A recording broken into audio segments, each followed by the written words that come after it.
हमारा से छल कइलू, हमारा पतो न चलल बदल गइलू, हमारा पतो न चलल बदल गइलू। काहे बोला रानी हमारा से छल कइलू, हमारा पतो न चलल बदल गइलू।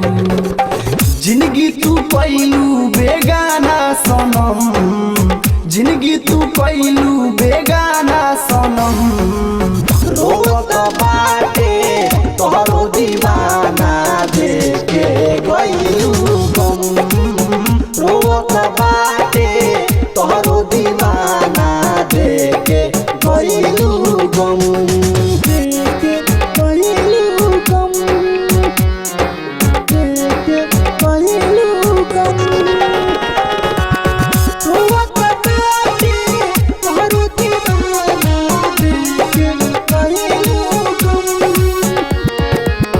तुहरा के चाहत रहनी जानो से ज्यादा, तू ही तो रहलू हमारे राधा, तू ही तो रहलू हमारे राधा।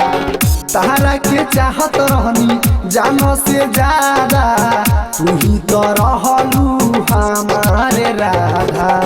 तुहरा से प्यार कबो कोई ना कम, रोत बाटे तोहरो दीवाना देखे गइलू गम, रोत बाटे तोहरो दीवाना देखे गइलू गम, देखे गइलू गम, देखे गइलू गम।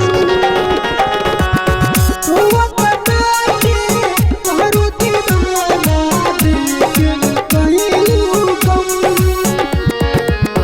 काहे छोड़वलू हमारा से हाथ हो, दिल के करीब आके क देलू घात हो, दिल के करीब आके क देलू घात हो।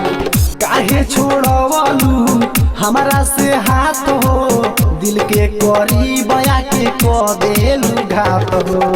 धड़कन धीरंजन लागे तोड़ दी है दम, रोत बाटे तोहरो दीवाना देखे गइलू गम, रोत बाटे तोहरो दीवाना देखे गइलू गम।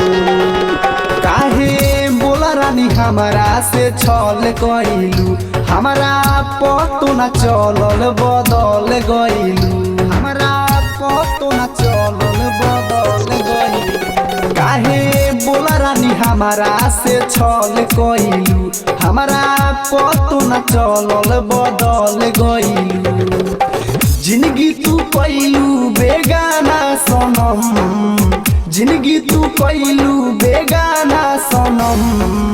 रोत बाटे तोहरो दीवाना